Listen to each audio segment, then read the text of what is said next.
Olhando para o céu, vemos Júpiter, o maior planeta do Sistema Solar, feito basicamente dos mesmos elementos do Sol, ou seja, hidrogênio e hélio. Isso leva muita gente a perguntar: ele poderia ter sido uma estrela? A resposta é simples: não. Quantas vezes você já leu ou ouviu falar em que Júpiter é uma estrela que não deu certo, e que por pouco ele não nasceu como uma estrela? Isso está muito longe de ser uma verdade. Júpiter não tem massa suficiente.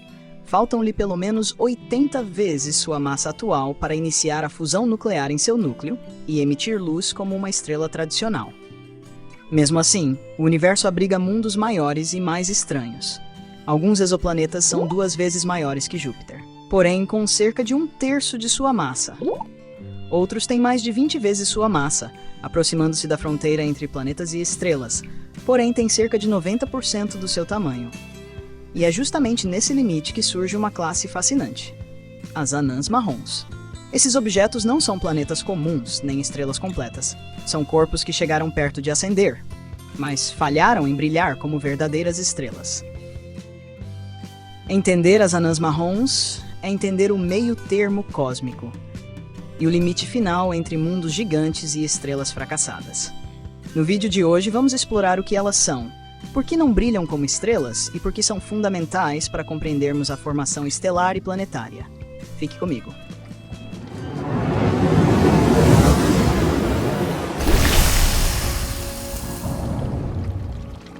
Canal Ciência Mais, um canal de cultura.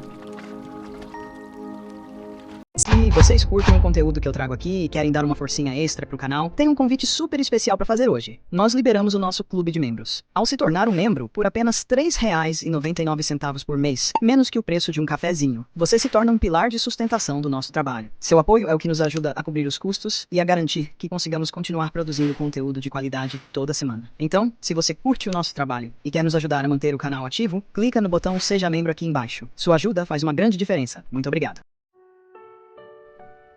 As anãs marrons são objetos cósmicos intermediários.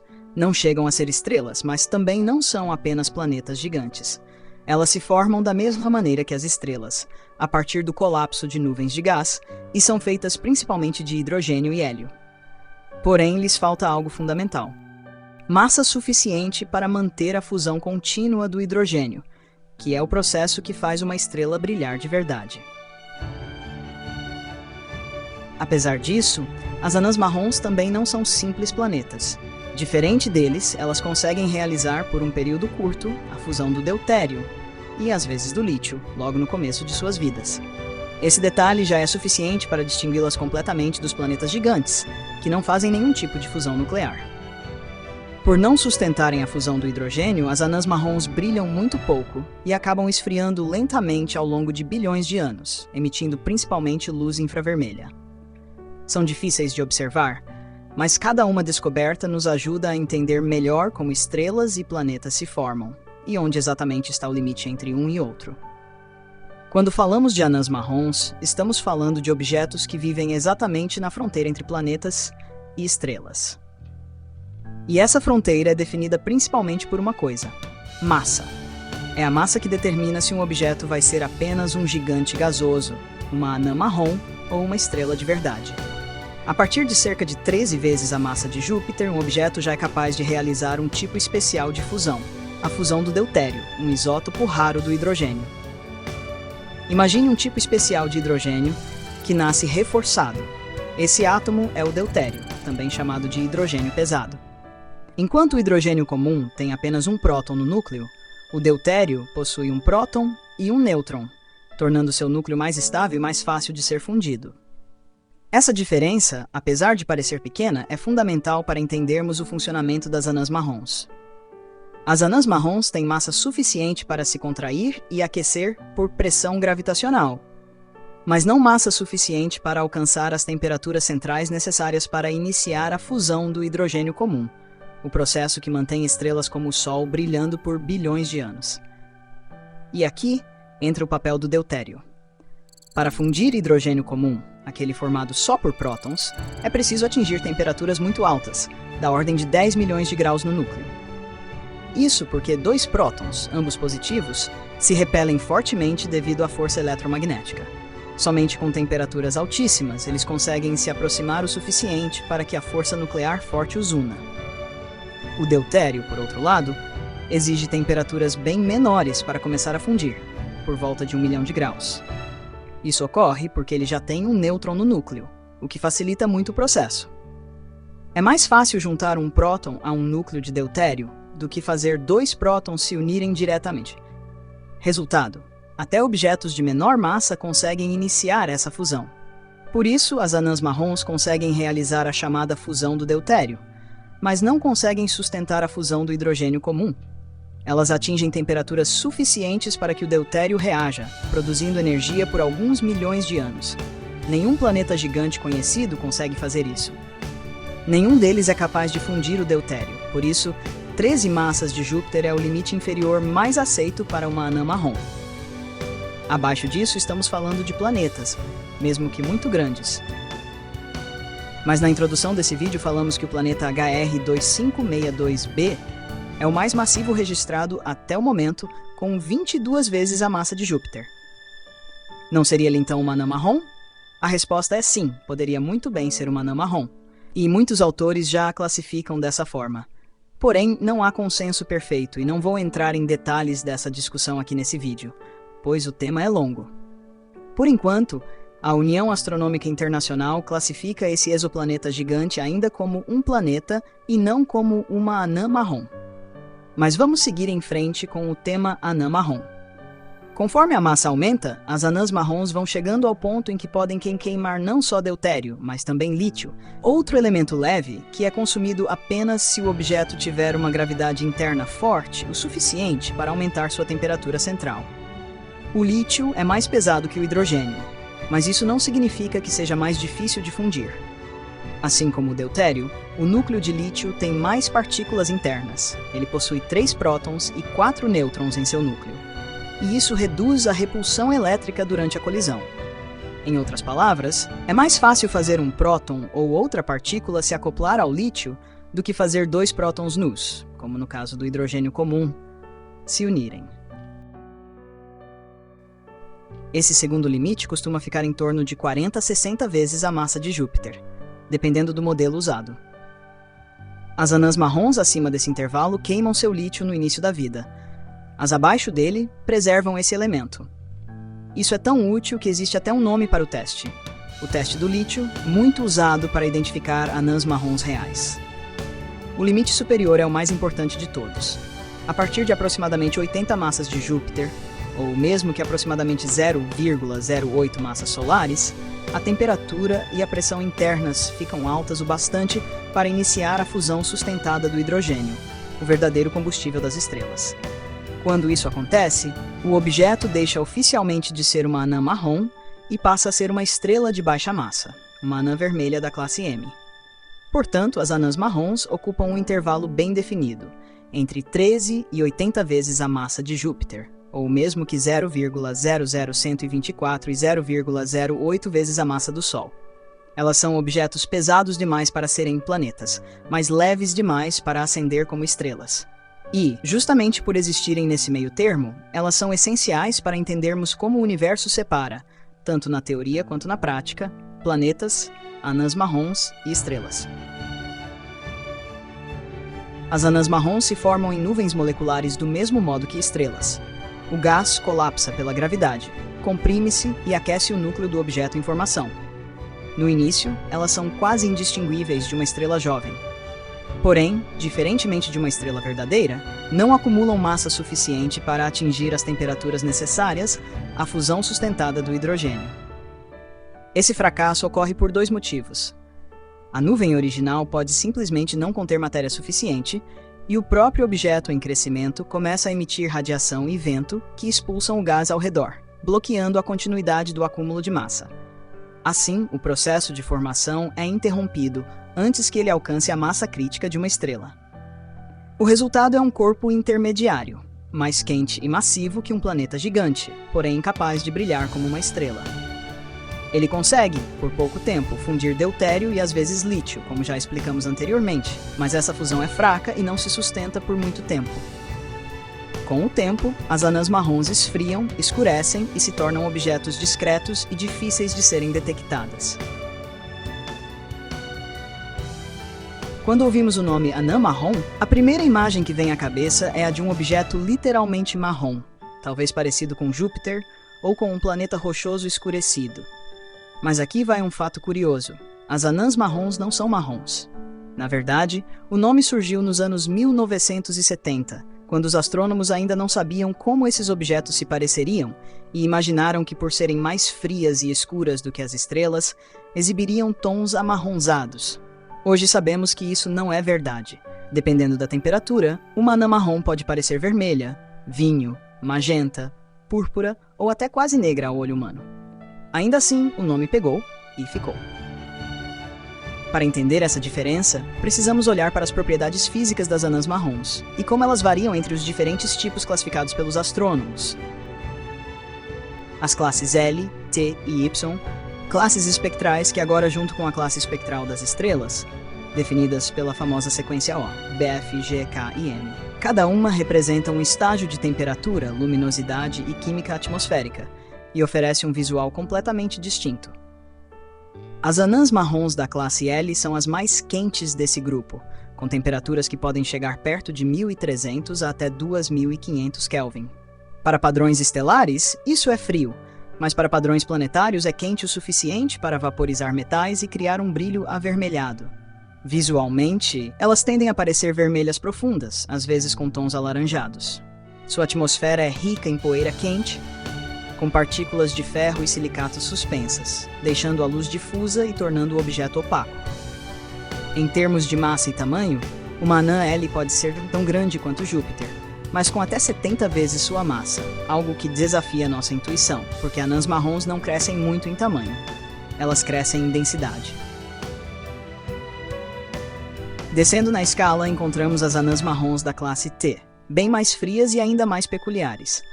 Suas temperaturas variam entre 600 e 1300 Kelvin, e isso faz com que o metano, sim, o mesmo gás encontrado em planetas gigantes, comece a dominar sua atmosfera.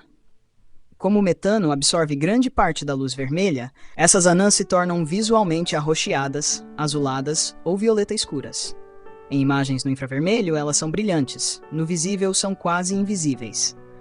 A luminosidade cai drasticamente, e elas brilham mais como carvões lentamente incandescentes do que como estrelas fracassadas.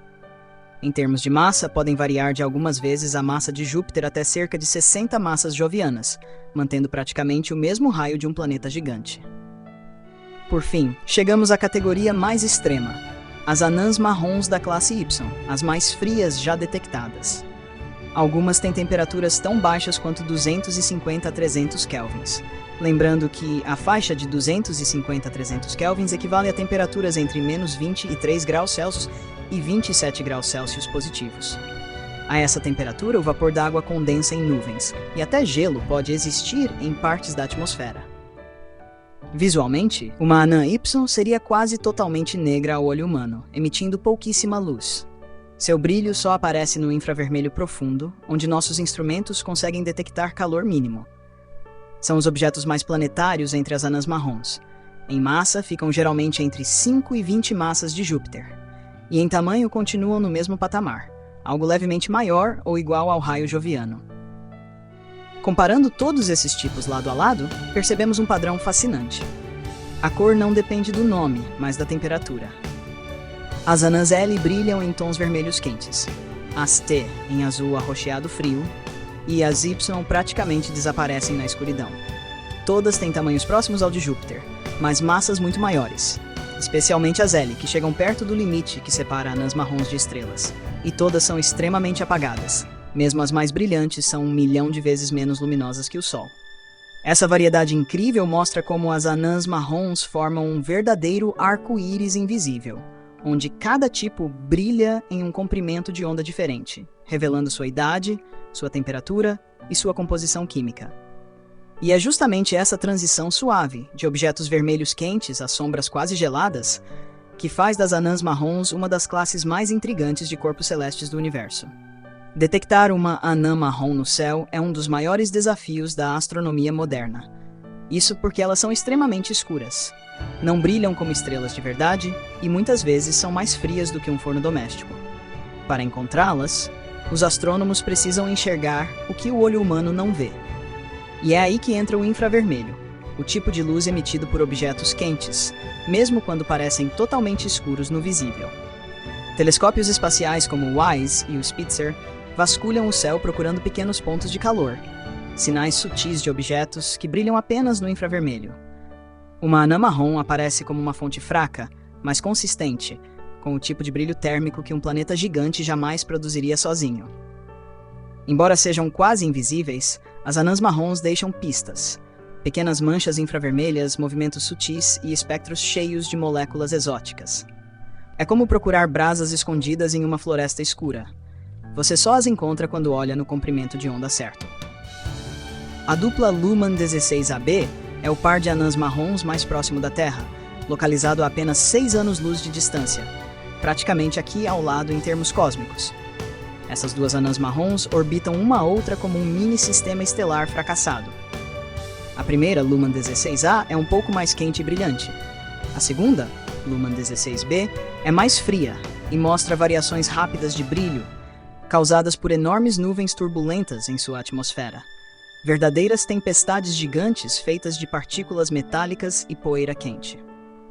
Elas têm massas de poucas dezenas de vezes a massa de Júpiter, pequenos demais para acender a fusão do hidrogênio, mas grandes o suficiente para ainda emitirem calor interno no infravermelho. E é justamente assim que foram descobertas, como 2 pontos quentes movendo-se rapidamente no céu. Gliese 229b é uma das anãs marrons mais importantes já descobertas e um marco na astronomia moderna. Ela foi a primeira anã marrom do tipo T já identificada, uma categoria caracterizada por temperaturas extremamente baixas e pela presença de metano em sua atmosfera, algo típico de planetas gigantes como Júpiter, mas raríssimo em estrelas. Orbitando a estrela Gliese 229, a cerca de 19 anos-luz da Terra, essa anã marrom é tão fria que sua temperatura fica em torno de 900 graus Celsius, muito abaixo do que seria necessário para acender a fusão do hidrogênio. Mesmo assim, ela brilha fracamente no infravermelho, graças ao calor residual de sua formação. Gliese 229b provou, de forma definitiva, que existem objetos que não são nem estrelas nem planetas, e que ocupam essa faixa intermediária do cosmos. Foi a sua descoberta que abriu caminho para toda a classificação moderna das anãs marrons de tipos L, T e Y. Uma das descobertas mais surpreendentes da astronomia moderna é que anãs marrons podem ter planetas orbitando ao seu redor. Isso espanta os cientistas, porque as anãs marrons não são estrelas de verdade. Elas não têm luz estável, não têm calor constante e possuem um brilho tão fraco que, por muito tempo, acreditava-se que seus discos de formação seriam incapazes de gerar planetas. Mas observações recentes mostraram justamente o contrário. Já detectamos discos protoplanetários ao redor de anãs marrons jovens e até planetas confirmados orbitando esses objetos. Alguns com massas comparáveis às de Júpiter, mas formados em ambientes extremamente frios e pobres em energia. O exoplaneta 2M1207b é um dos primeiros e mais icônicos exoplanetas detectados ao redor de uma anã marrom. Ele orbita a anã marrom 2M1207 a cerca de 170 anos-luz, e tem cerca de 5 vezes e meia a massa de Júpiter e 1,4 vezes o seu tamanho, enquanto que a anã marrom que o hospeda em sua órbita tem uma massa de cerca de 26 vezes a massa de Júpiter e tem um tamanho de 1/4 do nosso Sol. Esse é um exemplo claro de que anãs marrons podem formar sistemas planetários completos, e existem muitos outros já detectados. O surpreendente é que, mesmo com tão pouca massa e tão pouca radiação, uma anã marrom ainda consegue juntar poeira e gás suficientes para construir mundos inteiros. Isso muda completamente nossa visão de como os sistemas planetários nascem e amplia o catálogo de lugares onde planetas podem surgir no universo. Em outras palavras, se até uma quase-estrela pode ter planetas, então planetas podem estar muito mais espalhados pelo cosmos do que imaginávamos. E você, acredita que planetas orbitando anãs marrons podem abrigar algum tipo de vida, mesmo em condições tão extremas? Por quê? Deixa aqui sua opinião nos comentários, que terei o maior prazer em interagir com vocês. Então, o que você achou desse vídeo? Ficou com alguma dúvida ou quer saber mais? Deixe nos comentários. Obrigado por assistir a mais este vídeo. Não deixe de conferir o card que aparece aqui em cima, onde você pode assistir a outro vídeo incrível que preparamos para você, onde eu falo sobre a possibilidade de haver um planeta 9 no Sistema Solar. Se você gostou do conteúdo e quer apoiar o canal, não se esqueça de deixar seu like. Isso ajuda muito na divulgação e nos motiva a trazer cada vez mais informações interessantes para vocês. E se você ainda não se inscreveu, aproveite para se juntar à nossa comunidade. Até a próxima!